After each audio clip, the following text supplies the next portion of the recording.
दुष्टावातादयोत्यर्थ मिथ्या आहार विहारतः कुर्वन्ति पंचदा गुल्मम् कोष्ठान्तर्ग्रन्थिरूपिणम् तस्य पंचविधम स्थानम पार्श्वहरनाभिवस्तय। 5 स्थान है जी गांठ के पेट में। मिथ्या आहार विहार, मिथ्यार भोजन के ऊपर भोजन खाना, प्रकृति विरुद्ध भोजन खाना और बार बार खाना।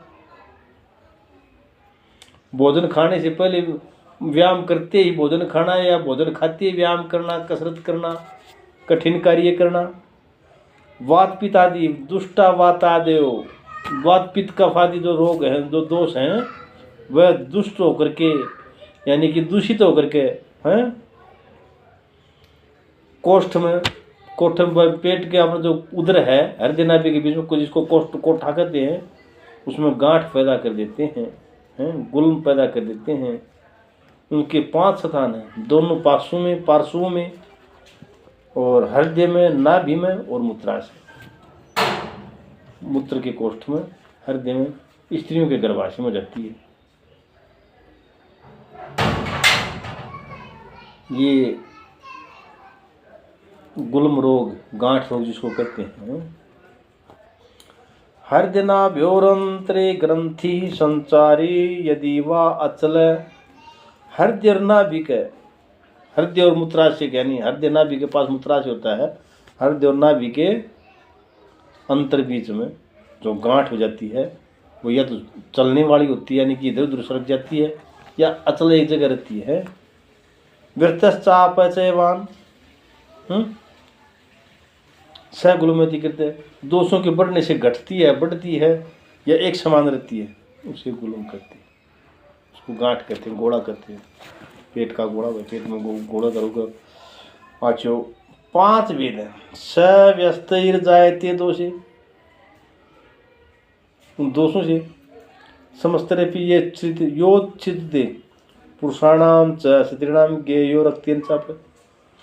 वह गुलम पुरुषों को बात आदि किसी एक दोष से अथवा बड़े विधिन दोष नहीं होता है, और स्त्री को रक्त के माहवारी के कारण उसका रुकना या होना, आर्तव जिसको कहते हैं, उसके गांठ होती है। क्षत्रियों के रक्त से आर्तव का ग्रहण करना चाहिए। जो महीने का जो बार मासिक धर्म आता है, और या फिर यह रक्तातिसार पित्तातिसार का अंतर्भाव, वैसे रक्त गुलम को भी पित्त गुलम के अंतर्भाव कर दिया गया है। गुलम के पूर्व जो ये दो रोग होता है उससे पहले क्या क्या रूप होते हैं? उद्गार डकाराना, बाहुल्य, उद्गार बाहुल्य, पुरुष बंध तृप्यत्व अक्षमता अंतर विकूजनानि आटोप आधमानम अपक्ति शक्तिरासन गुलमस्य वदंती चिन्हम।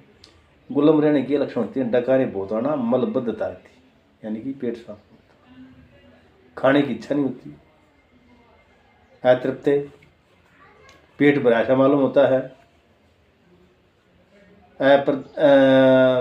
पुरुष बंध अतृप्त क्षमत्वा यानी कि पेट भरा ऐसा मालूम होना, शरीर में शक्ति नहीं रहती, आंतर में आत्म में शब्द होता है, गुड़गुड़ाहट होती है, और पेट में पीड़ा होती है, पेट तनाया रहता है, और मंदाग्नि नहीं जाती, खाए पिया धमनीता। उसको ये गुलम के गांठ के गोले के पद रूप है। सामान्य लक्षण है इसके अरुचि, खाने में अरुचि, कृच्छ्री विणमूत्रवातता अंतर्विकूजनम, आंतों में गुड़गुड़ाहट होना, आना है आफराना, वातत्वम यानी कि आना आफारा होना, वायु का ऊपर को निकलना, नीचे के पास नहीं होना है। सर्वगुलेशु सर्वगुलमेशु लक्षित, ये सभी गुलम के घोड़े के लक्षण है। ठीक है, गांठ बड़ी कष्टदायक व्याधि होती है, ऐसे दबाने पर गांठ, पेट में गांठ मालूम होना और दबाने से इधर उधर जाना या एक जगह स्थिर रहना, वायु की होती है या गांठ की होती है, रक्त की होती है। और इस रोग का विस्तार से वर्णन करेंगे। इसमें कई रोगों का समावेश हो जाता है।